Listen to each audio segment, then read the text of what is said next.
Hi, welcome to my channel சமையல் with Viji. இந்த channel பிடிச்சிருந்தா மறக்காமல் சப்ஸ்கிரைப் பண்ணுங்கள். இன்றைக்கி ரொம்பவே சூப்பரான வெஜிடபிள் ஃப்ரைட் ரைஸ் ரெசிபி எப்படி செய்கிறதுன்றதை பார்க்கலாம். இது செய்கிறது ரொம்பவே ஈஸிங்க. அதுக்கு இன்றைக்கி நான் 1/2 kg அளவுக்கு பாஸ்மதி ரைஸ் எடுத்திருக்கேன். நல்லா தண்ணியில் வாஷ் பண்ணி ஒரு 10 to 15 மினிட்ஸ் ஊற வச்சுடுங்க. ஊற வைக்கும்போது நம்மளுக்கு ரைஸ் நல்லா நீட்டாக வரும். அதுக்கு தேவையான அளவு தண்ணி எடுத்து நல்லா கொதிக்க விட்டுருங்க. இந்த தண்ணியோட கொஞ்சமாக ஆயில் ஆட் பண்ணிக்கோங்க. ஆயில் ஆட் பண்ணும்போது உங்களுக்கு ரைஸ் நல்லா ஒட்டாமல் வரும். ஆயில் ஆட் பண்ணி நல்லா கொதிக்க விட்டுட்டு ரைஸ் ஆட் பண்ணிவிடுங்க. ஒரு 70 to 80% அளவு குக் ஆனால் போதும். இதுக்கு இன்றைக்கி தேவையான அளவு கேரட்டும் கேப்சிகமும் எடுத்திருக்கேன். ஒரு கேரட் ஒரு கேப்சிகம் நல்லா பொடியாக கட் பண்ணி வச்சுருக்கேன். ஒரு கடாயில் எண்ணெய் ஆட் பண்ணிக்கோங்க. ஒரு 2 ஸ்பூன் எண்ணெய் ஆட் பண்ணிவிட்டு ஒரு 15 பூண்டை பொடியாக நறுக்கி வச்சுருக்கிறத சேர்த்துக்கோங்க. நல்லா வதங்கின பிற்பாடு நான் ஒரு ஆனியன் ஆட் பண்ணியிருக்கேன்.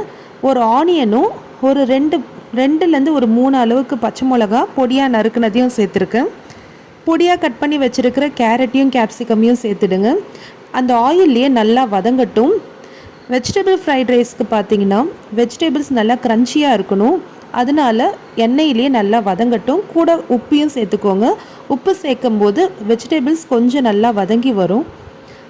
இன்றைக்கி ஒரு ஸ்பூன் நான் வினிகர் ஆட் பண்ணியிருக்கேன். ஒரு ஸ்பூன் சோயா சாஸ் ஆட் பண்ணியிருக்கேன். அதையும் சேர்த்து நல்லா வதக்கிடுங்க. வடித்து வச்சுருக்கிற ரைஸை கொஞ்சமாக சேர்த்துக்கோங்க.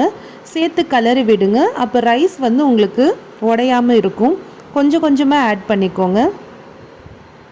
ஆட் பண்ணிவிட்டு நல்லா மேலிலேருந்து கீழே வரைக்கும் நல்லா கலரி விட்டுடுங்க. அப்போ தான் நம்மளுக்கு அடியில் இருக்கிற அந்த வெஜிடபிள்ஸும் நல்லா மிக்ஸ் ஆகும். நல்லா மிக்ஸ் பண்ணிவிடுங்க.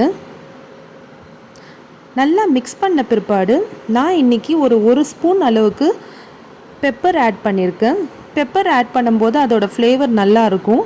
லாஸ்ட்டாக பெப்பரை ஆட் பண்ணி இறக்கிடுங்க. சூப்பரான வெஜிடபிள் ஃப்ரைட் ரைஸ் ரெடி. இது ரொம்பவே செய்கிறது ஈஸிங்க. இது நம்மளுக்கு தேவைக்கு தகுந்த மாதிரி வெஜிடபிள்ஸ் ஆட் பண்ணிக்கலாம். இன்றைக்கி நான் ஸ்ப்ரிங் ஆனியன் ஆட் பண்ணலை. ஸ்ப்ரிங் ஆனியன் ஆட் பண்ணலைன்னா கூட இந்த ரைஸ் சூப்பராக இருக்கும். செஞ்சு பாருங்கள். கூட கார்ன் ஆட் பண்ணிக்கலாம், பன்னீர் கூட ஆட் பண்ணிக்கலாம்.